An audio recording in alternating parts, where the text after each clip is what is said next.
Little Miss Trouble and the Mermaid by Roger Hargreaves. The trouble with Little Miss Trouble is that she is always causing trouble. Like when she met Mr. Greedy. "Do you know that they're giving away ice cream around the corner?" she asked him. "Really?" cried Mr. Greedy, and raced off to get some. What he did not know, and Little Miss Trouble did, was that workmen had dug up the pavement round the corner. Mr. Greedy fell right down the hole. Thump! Little Miss Trouble thought this was very funny. Mr. Greedy did not. Now the trouble with making trouble is that sometimes it can catch up with you. And that is what happened when Little Miss Trouble went to Seatown last week. Her first 2 days in Seatown were great fun. Great fun for her, but no fun for anybody else. She splashed Little Miss Splendid and blamed Little Miss Chatterbox, who Little Miss Splendid sprayed with cold seawater. Little Miss Trouble kicked sand all over Mr. Strong and then blamed Mr. Sneeze, who Mr. Strong buried in sand up to his nose. Little Miss Trouble was having the time of her life. She had never caused so much trouble. On her 3rd day in Seatown, she decided to go fishing with Mr. Muddle and Little Miss Bossy. The 3 of them rowed out to sea and set up their fishing rods.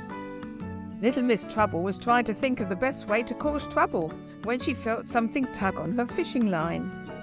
"I've caught a fish," she cried excitedly.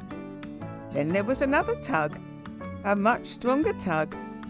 A tug so strong that it pulled her right out of the boat. Not only did it pull her out of the boat, it pulled her down into the sea. Little Miss Trouble let go of the fishing line, but something, or someone, grabbed her foot and dragged her deeper and deeper. It was not until she reached the bottom of the sea that she discovered who had caught her. It was a mermaid. "There is someone who wishes to see you," said the mermaid to a flabbergasted Little Miss Trouble. "Take me back," demanded Little Miss Trouble. "Later," said the mermaid.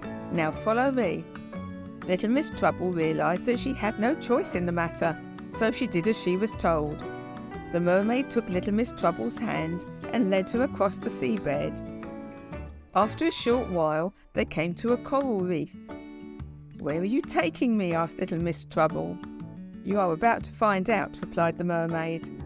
In the middle of the reef was a circle of sand, and in the middle of the circle was a coral throne. And sitting on the throne was the Mermaid Queen. "I have brought Little Miss Trouble as you ordered, Your Highness," said the mermaid. "So you are the person who has been causing so much trouble on my beach and in my sea," said the Mermaid Queen angrily. "It is time that you learn to behave yourself. No more splashing people and kicking sand around." "But it wasn't me," exclaimed Little Miss Trouble. "It was Little Miss Chatterbox and Mr."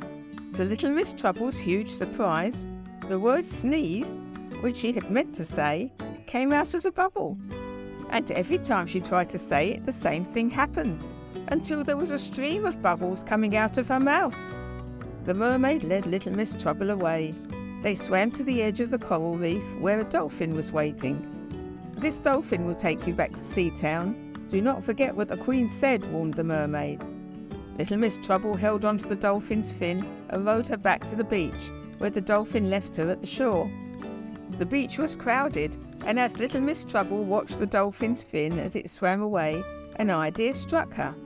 "There's a—" she shouted at the top of her voice, but instead of the word shark, which she had meant to shout to scare everyone, a huge bubble came out of her mouth. And then another. Everyone on the beach gave her a very odd look. Feeling very foolish, Little Miss Trouble went back to her hotel. The next morning she felt much better. Down on the beach she found Little Miss Sunshine sunbathing on a beach towel. Little Miss Trouble crept up behind her and dropped her ice cream on Little Miss Sunshine. "What was that?" screamed Little Miss Sunshine, leaping up in surprise. "Who did that?" "It was—" began Little Miss Trouble. She was about to say Mr. Rush, but I'm sure you know what came out instead. That's right, an enormous bubble, and then more and more and more bubbles. And that was not all. "How could you?" cried Little Miss Sunshine, and she threw what was left of the ice cream at Little Miss Trouble. There was nothing Little Miss Trouble could say. because she could not speak. All she could do was blow bubbles. And so it went on. Every time little Miss Trouble tried to cause trouble, the same thing happened.